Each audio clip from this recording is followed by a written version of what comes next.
आप सभी का स्वागत है चंद्रशेखर मैथ्स क्लासेस में। आज हम आप लोग के सामने प्रश्न बैंक 2023-24 के इकाई 2 निर्देशांक ज्यामिति पाठ को लेकर आए हैं।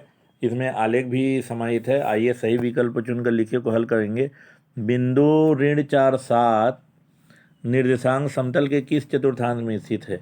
हम ये एक्स अक्ष, ये एक्स डैश, ये वाई डैश। हम जानते हैं प्रथम चतुर्थांश में धन धन होता है, दूसरा में ऋण और धन होता है, तीसरा में ऋण ऋण होता है और चौथा में धन ऋण होता है। तो आप चिन्ह को देख लीजिए। ऋण 4 और 7 है, पहला ऋणात्मक है, दूसरा धनात्मक है।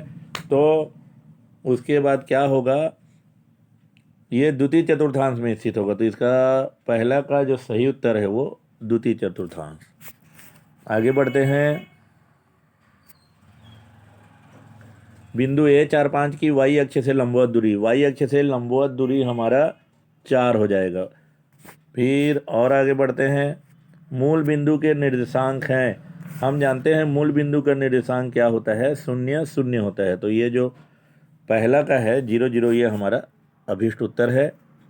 उसके बाद y = 7x-5 की ढाल है, इसकी तुलना हम क्या करते हैं? y = mx + c से करते हैं।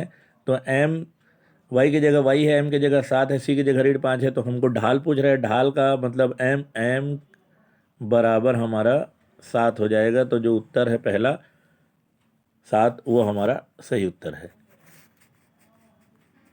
रिक्त स्थानों की पूर्ति कीजिए। बिंदु 0 5 किस चतुर्थांश में स्थित है? तो यहाँ ये चतुर्थांश में नहीं, बिंदु 0 5 आप देखिए, बिंदु 0 5 किस चतुर्थांश में स्थित है? तो ये x, ये x डैश, ये y डैश, यहाँ 0। तो 5 कहाँ आएगा? y अक्ष में 5 यहाँ पे आ जाएगा। तो कहाँ स्थित है? y अक्ष में स्थित है। तो इसका उत्तर हो जाएगा हमारा y अक्ष में स्थित है 0 5। फिर क्षैतिज रेखा की प्रवणता खाली स्थान होती है। यदि रेखा क्षैतिज होगी तो उसकी प्रवणता क्या हो जाएगी? 0 हो जाएगी। तो क्षैतिज रेखा की प्रवणता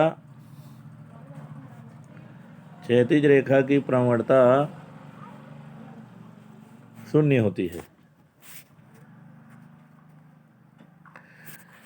एक्स अक्ष पर स्थित किसी बिंदु का y निर्देशांक, एक्स अक्ष पर स्थित किसी बिंदु का y निर्देशांक 0 होता है।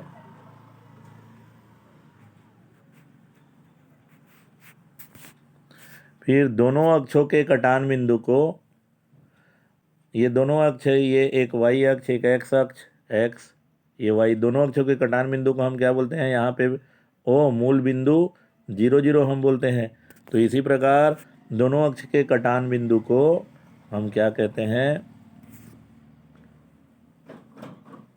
मूल बिंदु कहते हैं।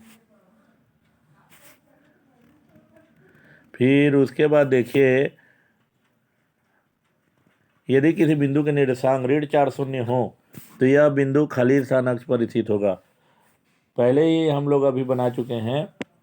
ये हमारा किस अक्ष पर स्थित होगा? तो आप देखिए, हम पहले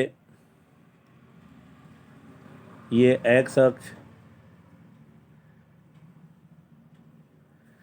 अब उसके बाद ये 0 हो गया। ऋण 4 0 है। ऋण 4 0 किधर आएगा? एक्स डैश में बनेगा, यहाँ पे बन जाएगा ऋण 4 0 कहलाएगा। यहाँ ऋण 4 यहाँ बनेगा। तो कहाँ पे आपको बन रहा है ये ऋण 4 0? एक्स अक्ष में धन 4, एक्स डैश अक्ष में ऋण 4 और मूल बिंदु 0। तो ये बन रहा है हमारा एक्स अक्ष में।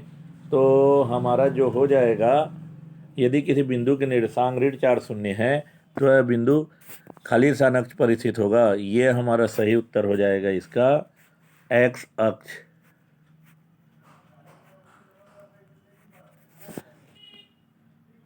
सत्य असत्य लिखिए। फिर इधर देखिए, वाई अक्ष पर स्थित किसी बिंदु की कोटि 0 होती है। वाई अक्ष पर स्थित किसी बिंदु का भुज शून्य होता है तो ये असत्य हो जाएगा। यहाँ कोटि शून्य होती दिया है तो ये हमारा असत्य है। वाई अक्ष पर स्थित किसी बिंदु की कोटि शून्य होती है, ये हमारा असत्य है। फिर आगे और बढ़ते हैं। एक्स अक्ष तथा वाई अक्ष परस्पर लंबवत होते हैं। हम जानते हैं ये एक्स अक्ष है, ये वाई अक्ष है, तो हम जानते हैं ये दोनों देखिए परस्पर लंबवत हैं।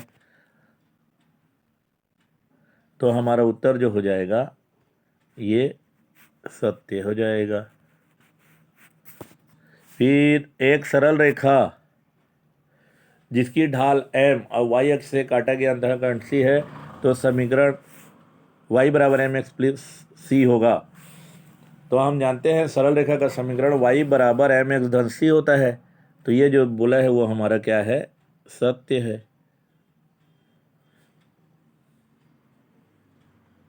उसके बाद और आगे बढ़ते हैं। चौथा, यदि किसी बिंदु के निर्देशांक 8 शून्य है तो यह x अक्ष पर स्थित है।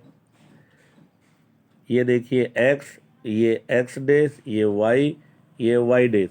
8 शून्य तो 8 धनात्मक है, यानी यहाँ पे 8 हो जाएगा समझिए।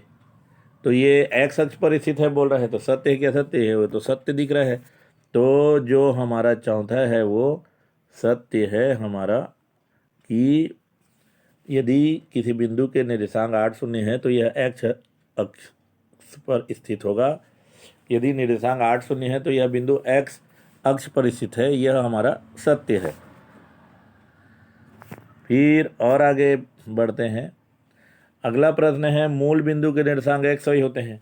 हम जानते हैं कि जो ये हमारा x डैश y और y डैश, यहाँ ये बिंदु O का निर्देशांक 0 और 0, इसको हम बोलते हैं मूल बिंदु। मूल बिंदु के निर्देशांक 0 0 होते हैं, लेकिन यहाँ क्या दिया गया है, मूल बिंदु के निर्देशांक x y है, तो जो ये कथन है वो हमारा असत्य हो जाएगा।